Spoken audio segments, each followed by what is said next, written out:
We are very glad to have all of you with us today. If you are a guest, we'd love for you to grab there's a little yellow sheet in front of you in the pew rack, and you could fill that out and leave it in the contribution tray just so we could be in touch with you later during the week. And for those of you who are online, if you could comment or like while you're watching, that would help us to know that you're with us as well. I want to invite everybody to be with us this Saturday for our last outdoor movie night. We're watching Enchanted. It's a lot of fun. We're going to have s'mores and fire pits, and it's going to be a great fall evening, so please join us for that. We are in Genesis 1 and 2. We've been here for several weeks. We started out looking at how God is a God who brings order out of disorder. We looked last week at gender equality.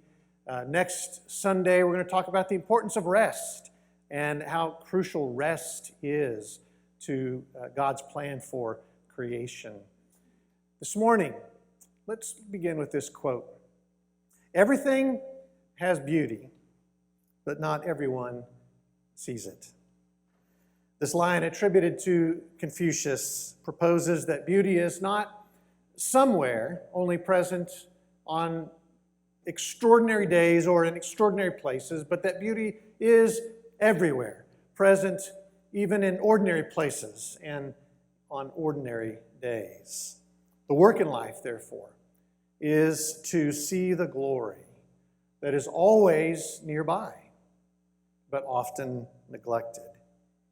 Beauty, despite another well-known saying, is not merely in the eye of the beholder, but is always ready to be beheld. It's that pesky eye, however, that often remains blind to this beauty. And this is especially true when it comes to those that we may know and love in the LGBTQ plus community, including our own family members.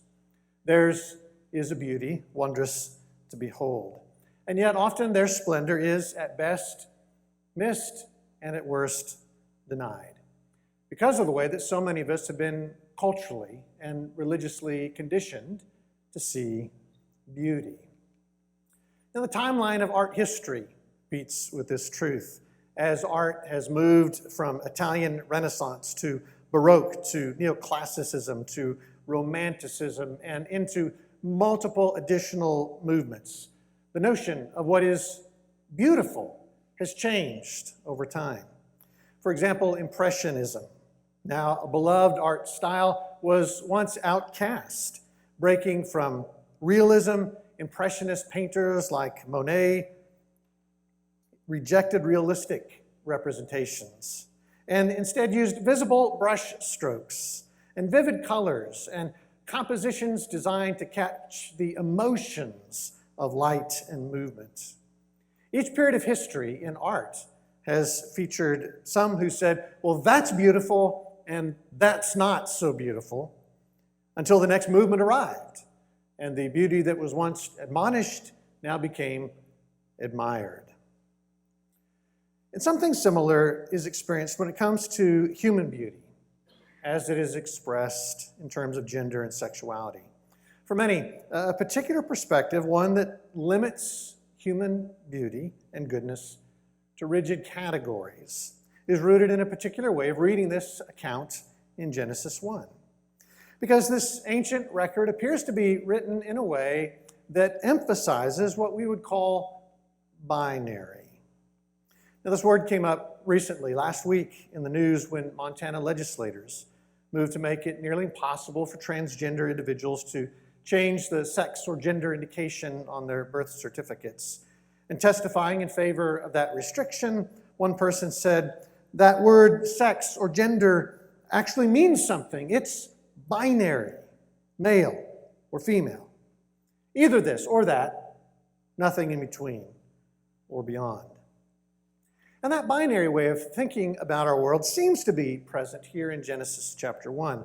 Repeatedly, the artistry of creation is painted in seemingly fixed and firm categories, like heavens, earth, light, darkness, day, night, land, seas, sun, moon, sea creatures, birds, male and female. They feel like binary categories. They appear fixed and firm, distinct from one another. And so the creation account might leave us wondering, well, is beauty only to be found in the binary? A literalistic way of reading this poetry can lead us to assume, well, that's beautiful. Land, sea, sun, stars, fish, birds, male, female, but that's not anything that stands in between or beyond. And that's predominantly true for that last category, male, female. Based on the apparent binary nature of this Genesis creation account, some have made assumptions about the goodness and beauty when it comes to human gender, sexuality, and identity. The hunch is that gender identities, gender expressions, and sexuality that fall outside of those clear categories are anything but good and beautiful. There can be no blending of these divisions. There's only male and female. What's male is always male. What's female is always female. And most importantly, when it comes to sexuality, it can only exist as an experience between the two in the opposing categories, male and female. All else is not good and not beautiful. But of course, this binary way of thinking about gender and sexuality is something that ignores historical context. Cultures, races, classes often differ in terms of how they view masculinity and femininity. Even within a culture like our own U.S. culture, the way we view true masculinity or true femininity changes over time. This binary way of thinking about gender and sexuality ignores science as well. According to a simplistic scenario, the presence or absence of the Y chromosome is what counts. With it, you're male. Without it, you're female. But doctors have long known that some straddle that boundary. The sex chromosomes say one thing, the ovaries and testes say another. Parents of children with that condition, known as intersex, often have difficult decisions to make in terms of how they raise their child. But this binary way of thinking about the world and ourselves also ignores something in the biblical account itself. The beauty of all that lies in between and beyond. Reflected in the biblical text and experienced by every single one of us as we live in this same creation is the existence of countless realities that lie in between and beyond these binaries. We recognize this almost intuitively when it comes to every other category in Genesis 1 except male and female. For example, consider the distinction between fish and birds.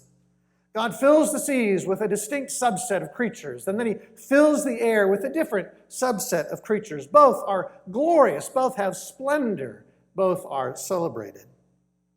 And in between these binaries exist species that seem to defy clear categorization. Consider the penguin.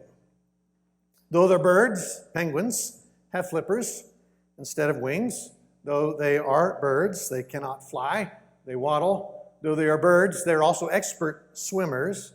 Though they are birds, their coloring is as beneficial for camouflage in the water as it is on the land. So what is this?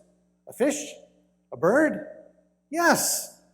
Whatever it is beautiful. A binary world has no room for creatures like a penguin. But that world exists only in the limited minds of some. The real world, the world that God created, makes room for such. There's beauty in between and beyond. Think about the clear distinctions between day and night. God creates light, he creates darkness. Each has a beauty all its own. Each is vital to the order that God has brought to our world. And yet in between, there exist spaces that seem to defy fixed categorization. Dusk and dawn. Is dusk day or is it night? Is dawn day or night? Yes, these exquisite moments seem to live in between and beyond any category. Dusk and dawn are fundamental experiences for almost every human. In fact, for most of us, dusk or dawn is one of our favorite times of the day, or is it night? In these liminal spaces with their vibrant colors and their muted sounds, many of us come alive. We inhale peace, we exhale fears and worries and anxieties. The rising and the setting sun often seem to reset us. I suppose that God could have created all of this much differently. He could have used a light switch, flip it on, it's full bright day, flip it off, it's full dark night. But God didn't make that world. A binary world has no room for dusk or dawn. But that world exists only in the limited minds of some. The world that God created, the real world, makes room for such. There's beauty in between and beyond. Think about the fixed categories of sea and land, each necessary, each prized, and yet in between are spaces equally as valid. Think about Arctic and Antarctic sea ice. What is it? Is it sea? Is it land? Neither? Both? Arctic and Antarctic sea ice cover about 7% of the Earth's surface, 12% of the world's oceans. It can be attached or frozen to the shoreline, called fast ice. It can move with the currents and winds, called drift ice. And it provides an ecosystem for polar species, like the polar bear. It reflects sunlight back into space, keeping the Earth from being overheated. And decreases in this ice lead to rising ocean levels and extreme weather patterns. Melting permafrost in the Arctic leads to the releasing of carbon dioxide and methane. A binary world has no place for something like sea ice, but the real world, the world that God created, does. It's part of the beauty in between and beyond. Think about wetlands. Not quite land, not quite sea, something of both. Wetlands store carbon and thus moderate global climate conditions. We use a wealth of products from wetlands like fish and shellfish, blueberries, cranberries, timber, wild rice. Some medicines are derived from wetland soils and plants. Flounder, sea trout, spot, croaker, striped bass are among the fish that depend on coastal wetlands. Shrimp, oysters, clams, and blue and Dungeness crabs need wetlands. For wood ducks, muskrat, cattails, swamp rose, inland wetlands are the only places they can live. For striped bass, peregrine falcon, otter, black bear, raccoon, and deer, wetlands provide important food or shelter. And wetlands function as natural sponges, trapping and slowly releasing surface water, rain, snowmelt, groundwater, floodwaters. Trees, root mats, and other wetland vegetation slow the speed of floodwaters and distribute them over the floodplain. This lowers flood heights and reduces erosion. A world in which beauty only comes in binaries has no room for wetlands. But that world exists only in the limited minds of some. The real world, the world that God created, needs such spaces. This has led some to propose that what we find in Genesis chapter 1 are something called merisms. For example, when we say that God is the Alpha and Omega, the beginning and the end, we don't mean God is only the beginning and God is only the end. We mean that God is also everything in between. It's likely that these categories in Genesis 1 are also merisms. The good, which God calls his creation, applies not only to the binaries of day, night, sea, land, sun, moon, fish, birds, but to all that lies in between them and beyond, dawn and dusk, wetlands and marshes, and certain species and atmospheric and celestial phenomenon that defy clear categorization. Everything, all of this, has great beauty. And so if this is true for the rest of the creation categories, must it not also be true for that final creation category, male and female? Why would all of this be true for everything in this ancient record except for humanity. What's true of the rest of the remarkable creation is also true for the human creation. Beauty exists not only with respect to gender, identity, and sexuality contained in the binaries, but also with respect to all that lies in between and beyond. Humanity itself has dusks and dawns, not just days and nights. Humanity itself possesses sea ice and wetlands, not merely lands and seas. And so this truth opens up whole new ways for us to think about a host of issues like gender identity, gender expression, assigned sex, gender roles, sexual orientation. No longer must we assume that we're confined to solely unmovable categories like male and female. We can see now the beauty of all that lies in between and beyond. Austin Hartke is the author of a book about transgender Christians called Transforming, and he writes, these binaries aren't meant to speak to all of reality. They invite us into thinking about everything between and beyond. Just as land and sea, day and night, are merisms calling us to notice and not neglect the beauty between and beyond, so male and female are merisms calling us to notice and not neglect the beauty between and beyond. And so gratefully, we can consider not only cisgender as good and beautiful, but splendor and glory can be seen in a host of other human experiences, including gay, bisexual, lesbian, non-binary, gender non-conforming, pangender, transgender, and more. A binary world has no room for any person on this list and those like them.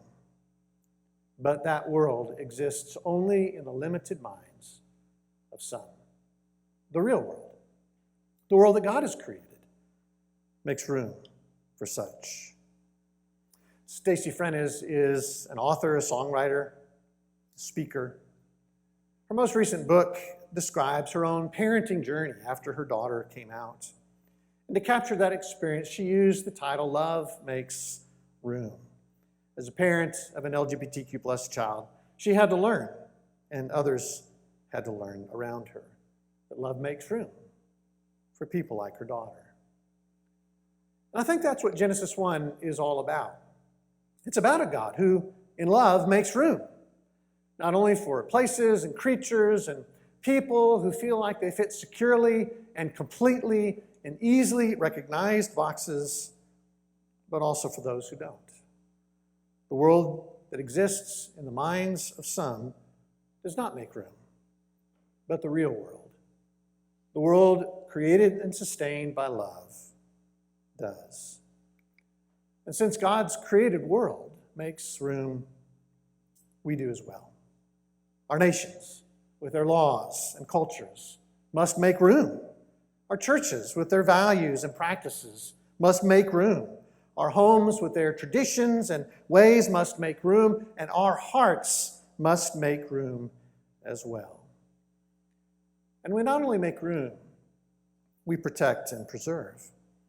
When it comes to the rest of the creation, it's all of these in-between and beyond spaces that are most at risk. We're losing wetlands. We're losing sea ice. Polar species and many other species are endangered. Much work is needed to preserve them. And the same is true when it comes to humanity. Those in between and beyond are most at risk and deserve our advocacy and protection. And so the world that God created is a world where the LGBTQ plus community is invited to flourish. Alexa, as she completes her education at Stanford, prepares to enter the marketplace and begins planning a wedding with her beloved Shravya. Annie, as she helps us lead worship on many Sundays, serves on the mayor's diversity committee and blesses clients in her business. Andrew and Jacob, as they pursue degrees in music performance and careers on professional stages. Parents like Gil and Gail and John and Gayla and Kendra, and I, as we seek to nurture homes that celebrate the beauty in between and beyond. The world that God created is a world where all of us find a space.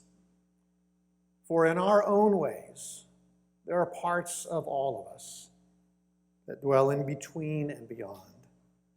Who of us, in this very moment, online or in person, fits neatly and completely into any box or category? For virtually all of us, there are parts of us that are wetlands and marshes. There are selves within us that are penguins and platypus. Thank God for a world that even makes room for people like us.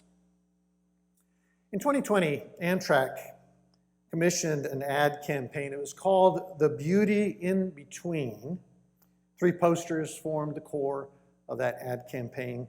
The first showed the view outside the train Sunset Limited.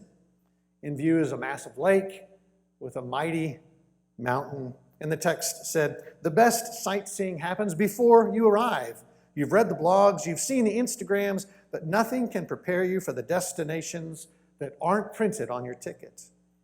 The second poster revealed a view from the window of the train California Zephyr. We see rolling golden fields and an old power pole. The text says, "There's no such thing as a flyover state. Nebraska? Boring? Maybe from 30,000 feet. But all it takes is one look out a train window to realize what you've been missing." And the final poster displayed the view from the passenger window of the train Empire Builder. The window fills with a golden field and some trees and a mountain in the distance. And the text says, "Nowhere, sweet nowhere. No notifications, no deadlines, no people. It's time to discover why the middle of nowhere isn't a problem. It's a selling point." Well, the creators of this campaign wanted us to know that the beauty in the journey is found in all the remarkable and unexpected places in between. And the creator of the cosmos wants us to know that the beauty in our journey is found in all of the remarkable and unexpected people in between.